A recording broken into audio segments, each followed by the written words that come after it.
Greetings everyone. Today we are going to discuss the remaining rules of the issue of summons to the defendant. So in the last video we have done till rule 1 to rule 8 of order 5, and now I am going to discuss from rule 9 to rule 20, which are main rules, and apart from that we will be discussing the headings of the remaining provisions. So let us begin. Services of summons. Rule 9. Delivery of summons by the court.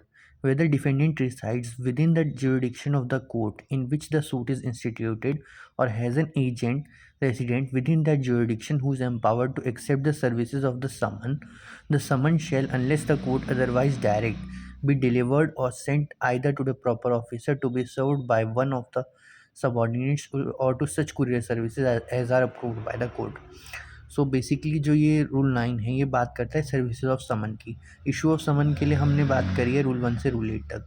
इसमें बोला गया है कि अगर मान लीजिए किसी भी डिफेंडेंट को समन इशू करना है, और if he reside within the territorial jurisdiction of that court, then it has to be send to him personally और through any agent empowered by him to receive the summons, and that should be done by the proper officer of the court, and through that services which are courier services that are approved by the court. तो अब इसमें question आता है proper officer कौन है। उसके लिए इसका सब रूल 2 बात करता है that the proper officer may be any officer of a court other than that in which the suit is instituted, and where he is such an officer, the summon may be sent to him in the manner so as the court may direct. तो वो proper officer कोई भी officer हो सकता है other than the court, जिसमें case institute है उसके अलावा, और वो डायरेक्शंस ऑफ द कोर्ट पर काम करेगा। सब रूल 3 बात करता है कि whenever a summon is issued, then the proper officer और the process server, he can deliver it or transmitting a copy of the registered through the registered post acknowledgement due. तो इसमें मतलब समझने की कोशिश कीजिए कि अगर कोई समन इशू हुआ है तो उसको वो डिलीवर या ट्रांसमिट करेगा, और उसकी जो पोस्ट एक्नॉलेजमेंट ड्यू है, यानी जो एक्नॉलेजमेंट है, उसको जो समन रिसीव करता है उसको वो साइन करके दोबारा भेजनी पड़ती है। तो ये एड्रेस पे भेजा जाएगा डिफेंडेंट के, आइदर थ्रू रजिस्टर्ड पोस्ट और स्पीड पोस्ट और any other electronical means such as fax machine, email, or other services that are provided. Here it is also said that provided that services of summon under this sub rule shall be made at the expenses of the plaintiff, तो जो भी expenses हैं वो plaintiff bear करेगा। सब rule 4 बात करता है that anything contained in this sub rule where the defendant resides outside the jurisdiction of the court in which the suit is instituted by such mode of services of summon as referred in sub rule 2 except registered post acknowledgement, the provisions of rule 21 does not apply। तो एक तरीके से provision बार कर देता है कि rule 21 में जो प्रोविजंस हैं वो इसमें नहीं लगेंगे, एक्सेप्ट जहाँ पर मोड ऑफ सर्विसेज ऑफ समन सब रूल 3 में बात हुआ है।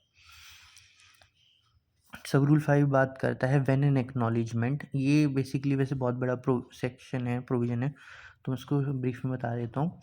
इसमें बोला गया है कि अगर मान लीजिए कोई भी acknowledgement while delivering the summons, तो समन्स मान लीजिए समन गया आपके पास, रिसीवर पे गया, उसने साइन करा, फिर उसके एक्नॉलेजमेंट वापस जाना था, इट हैज़ बीन लॉस्ट और misplaced, then the court will be deemed that summon has been duly served, although acknowledgement उसके पास नहीं पहुंची होती है। तो ये बेसिकली बात करता है। और इसका प्रोवाइजो बात करता है that where the summon was properly address prepaid duly send by registered post acknowledgement, the declaration refer to this sub rule shall be made notwithstanding that the acknowledgement has been lost or mislaid and for the reason has not been received within the 30 days from the issue of the summon। तो ये उसी की बात करता है, उसके proviso. सब rule 6 बात करता है दैट द हाई कोर्ट और द डिस्ट्रिक्ट जज एज द केस में be shall prepare a panel of courier agencies for the purposes of sub rule 1। तो किस तरह से करना है वो काम हाई कोर्ट का है कि कौन कौन सी रजिस्टर्ड एजेंसीज को ऑथराइज किया जाएगा।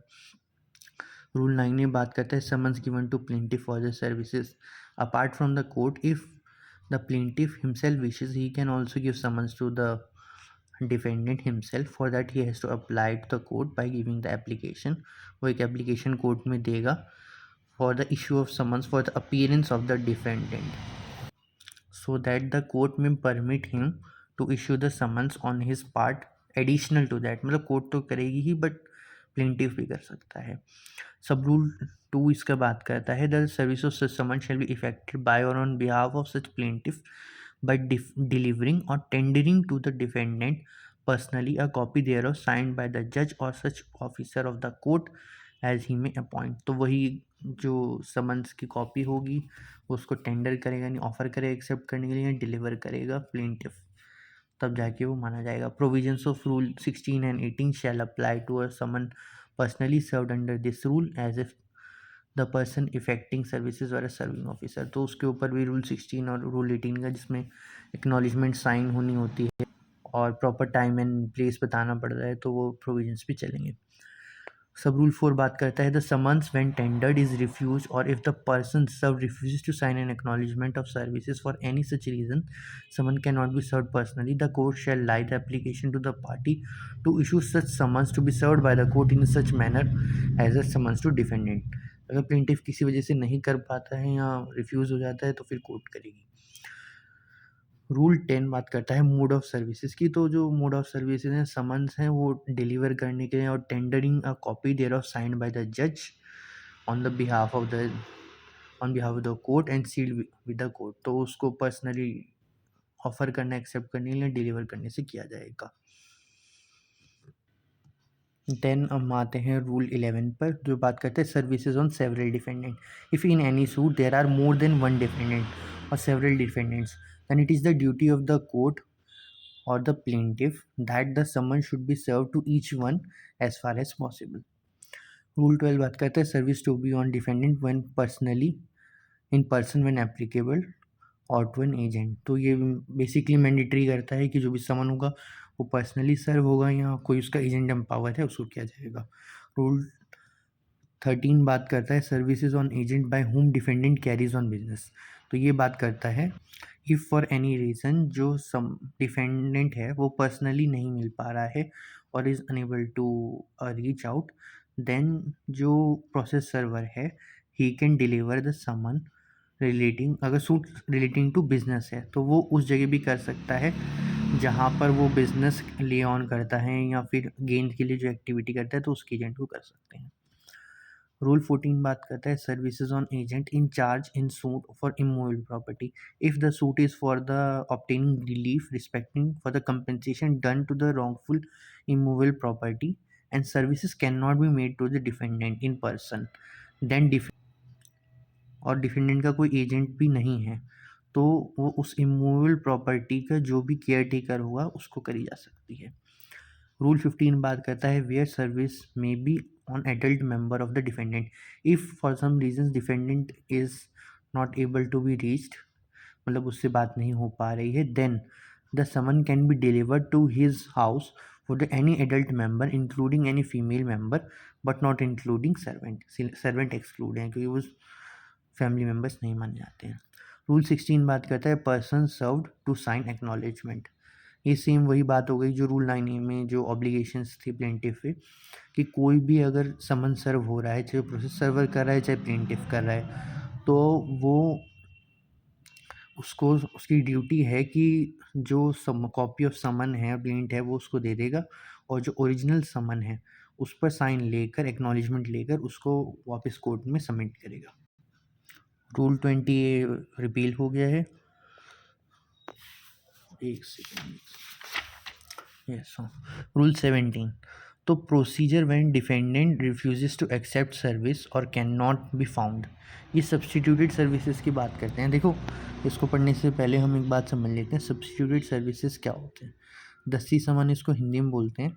रूल 20 बेसिकली डील करता है, देखिए अगर मान लीजिए आप समन देने गए और वहाँ पर जो डिफेंडेंट है ना ही वो खुद मिल पा रहा है, ना ही उसका कोई फैमिली मेम्बर है, ना कोई एजेंट एम्पावर है और किसी वजह से उससे रीच आउट नहीं हो पा रहा है, तो इस केस में जो प्रोसेस सर्वर है वो क्या करेगा। तो रूल 17 बोलता है if the defendant refuses to sign the acknowledgement और is unable to find even after doing the reasonable diligence और ड्यू केयर रखने के बाद, and his likelihood of his being found at the residence is very minimum or not able to find। तो जो service officer है वो fix कर देगा कॉपी को समन की to the outer door of the of his normal residence house या किसी भी कॉन्स्पिशियस प्लेस पे जहाँ पर इजीली विजिबल हो, और उसकी रिपोर्ट कोर्ट में एनेक्स कर देगा।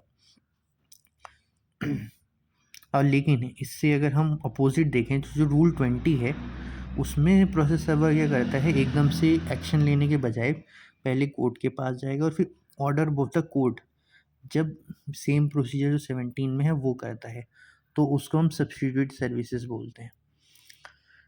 रूल 20 बोलता है where the court is satisfied that there is reasons to believe that defendant is keeping out the way for the purpose of avoiding the services और other reasons can not be served in the ordinary way, the court shall order the summons to be served by affixing a copy thereof in the some conspicuous place. तो ये बिल्कुल same वही हो गया, बस इसमें फ़र्क ये है रूल 17 विदाउट ऑर्डर होता है, रूल 20 में with order of the court होता है।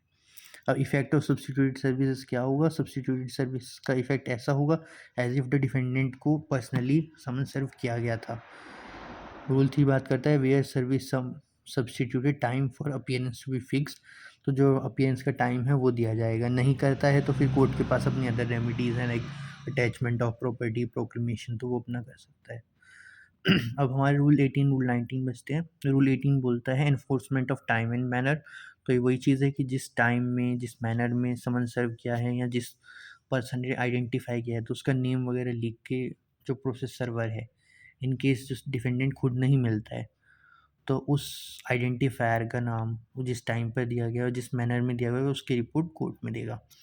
रूल 19 बात करता है अगर रूल 17 में without the order of the court जो प्रोसेस सर्वर है वो कॉन्स्पिशियस प्लेस पे लगा कर आ जाता है और जिस मैनर में करता है, तो अगर मान लीजिए वो एफिडेविट दे देता है कोर्ट को फिर तो ज़रूरत नहीं है, लेकिन अगर नहीं देता है तो उसको ऑन ओथ कोर्ट एग्जामिन कर सकती है ताकि समन किस तरह से और सही तरीके से सर्व हुआ उसकी इंश्योरेंस कर सके। अब जो रिमेनिंग रूल्स हैं वो वेल इतने इम्पॉर्टेंट नहीं है तो उसकी बस मैं हेडिंग पढ़ देता हूँ।